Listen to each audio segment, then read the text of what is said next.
প্রিয় পঞ্চম শ্রেণীর শিক্ষার্থীবৃন্দ, আশা করছি তোমরা অনেক অনেক ভালো আছো। আজকে তোমাদের গণিত বইয়ের 25 পৃষ্ঠার আশা করছি ভিডিওটি না টেনে সম্পূর্ণ দেখবে। তাহলে এই প্রশ্ন অঙ্ক বা এই জাতীয় যে প্রশ্ন অঙ্ক আছে তোমরা এগুলো খুব সহজে নির্ণয় করতে পারবে। ভিডিও শুরু করার আগে তোমরা যদি এই চ্যানেলের নতুন দর্শক হও তাহলে অবশ্যই চ্যানেলটি সাবস্ক্রাইব করে দিবে। আমরা প্রতিনিয়ত তোমাদের জন্য তোমাদের সকল বিষয়ের ভিডিও নিয়ে হাজির হব। চলো আজকে ভিডিও শুরু করি। শিক্ষার্থীরা, আমাদের প্রশ্নে বলা হয়েছে 12টি আমের দাম হচ্ছে 264 টাকা। যদি আমরা এরূপ 35টি আম ক্রয় করতে কত টাকার প্রয়োজন? তার মানে আমরা এখানে 12টি আমের দাম দেওয়া আছে এত টাকা, 264 টাকা। তো আমরা এটার থেকে আগে একটি আমের দাম নিয়ে আসব। যদি আমরা একটি আমের দাম নিয়ে আসতে পারি তাহলে অবশ্যই খুব সহজে 35টি আমের দাম নির্ণয় করতে পারবো। আশা করছি বুঝতে পারছো। প্রথমে আমরা 12টি আমের দাম যেহেতু দেওয়া আছে, আগে আমরা একটি আমের দাম বাইর করব। চলো বাইর করে ফেলি। প্রথমে লিখবো 12টি আমের দাম প্রশ্নের মধ্যে দেওয়া আছে 264 টাকা। তো আমরা এটা লিখে নিলাম। তো একটি আমের দাম আমরা কি করব? 12 দিয়ে 264কে ভাগ করে দিব। আমাদের বাইর করতে হবে 35টা আমের দাম কত। তার মানে এই 35 এটার সাথে গুণ করতে হবে। আশা করছি বুঝতে পারছো। চলো এটা আমরা দেখে নেই। তো আমরা এখানে যে 264 দেখতে পাচ্ছ এটা হচ্ছে 12টি আমের দাম। 12টি আমের দাম হচ্ছে 264 টাকা। আর 35টা আমের দাম আমরা বাইর করতে হবে। তার মানে 12 দিয়ে এটাকে ভাগ করতে হবে। ভাগ করার পর যা পাবো আমরা তার সাথে 35 গুণ করে দিব। আশা করছি বুঝতে পেরেছো।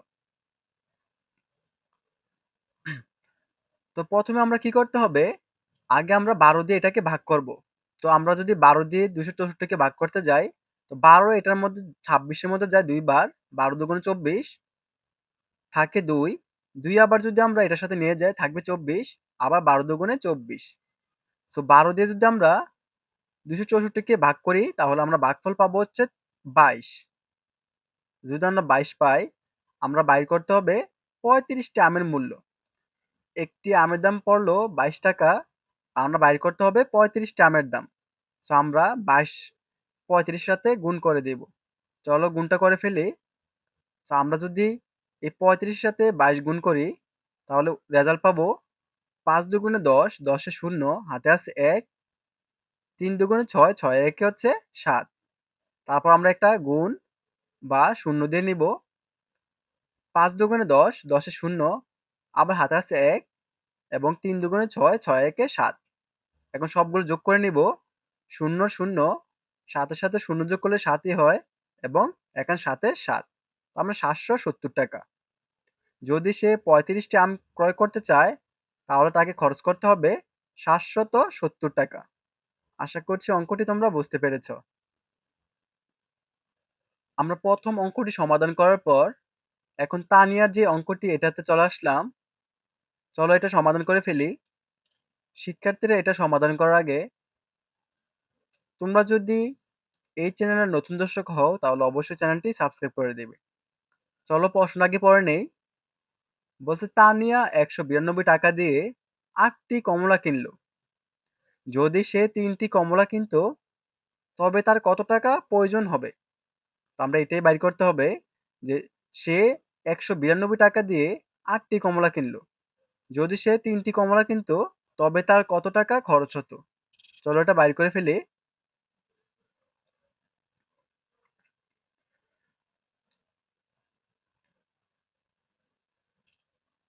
সো শিক্ষার্থীরা, আমরা প্রথমে একটি কমলার দাম নির্ণয় করতে হবে। যদি আমরা একটি কমলার দাম বাইর করতে পারি তাহলে 3টি কমলা কিনতে তার কত টাকা লাগতো সেটা বাইর করতে পারবো। চলো সমাধান করে ফেলি। তো 8টি কমলার দাম আমাদের প্রশ্নের মধ্যে দেওয়া আছে। তোমরা দেখতে পাচ্ছ 192 টাকা। তো আমরা এটা আগে লিখে নিব যে 8টি কমলার দাম হচ্ছে 192 টাকা। তো আমরা বাইর করব একটি কমলার দাম। তার মানে এটা বাইর করতে হলে যদি আমরা একটি কমলার দাম বাইর করতে চাই তাহলে অবশ্যই আমরা কি করতে হবে? 8 দিয়ে 192কে ভাগ দিয়ে দিতে হবে। আর যেহেতু আমাদের 3টি কমলার দাম নির্ণয় করতে হবে, তার মানে 8 দিয়ে 192কে ভাগ করার পর যেটা পাবো ওটার সাথে আমরা 3 গুণ দিয়ে দিব। তাহলে আমরা ৩ টি কমলা কিনতে তার কত টাকা প্রয়োজন হবে সেটা বাইর করতে পারবো। দিয়ে যদি ১৯২ কে ভাগ করি, ভাগফল পাই হচ্ছে ২৪। এখন একটা কমলার দাম পেলাম ৳২৪, আমাদের বাইর করতে হবে ৩ টি কমলার দাম। সো আমরা যদি ৩ টি কমলার দাম বাইর করতে যাই তাহলে অবশ্যই কি করতে হবে? ৩ দিয়ে ২৪ এর সাথে গুণ করে দিতে হবে। চলো গুণটা করে ফেলি। তোমরা রাফটা দেখতে পাচ্ছ। ৩ দিয়ে যদি ৪ এর সাথে গুণ করি, ৩-৪ হচ্ছে ১২, ১২ ২ হাতে আসছে হচ্ছে ১ এবং ৩ দিয়ে যদি ২ এর সাথে গুণ করি ৩ দুগুণে ৬, ৬ একে ৭, ৳৭২। তার মানে সে যদি ৩ টি কমলা কিনতে চায় তাহলে তার ৳৭২ প্রয়োজন হতো। আশা করছি এই প্রশ্নটি তোমরা বুঝতে পেরেছ। তোমরা অবশ্যই খাতায় তুলে নিবে এবং ভিডিওটি থামিয়ে তা দেখে নিবে কিভাবে এই অঙ্কটি করা হয়েছে। শিক্ষার্থীরা আশা করছি আজকের ভিডিওটির মাধ্যমে তোমাদের ২৫ পৃষ্ঠার যে ২ টি অঙ্ক রয়েছে, সেই অঙ্ক ২ টি তোমরা বুঝতে পেরেছ। যদি ভিডিওটি ভালো লেগে থাকে তাহলে অবশ্যই চ্যানেলটি সাবস্ক্রাইব করে দিবে এবং তোমার বন্ধুদের কাছে ভিডিওটি শেয়ার করে দিবে। সো আজকের মতো এই পর্যন্তই। আল্লাহ হাফেজ।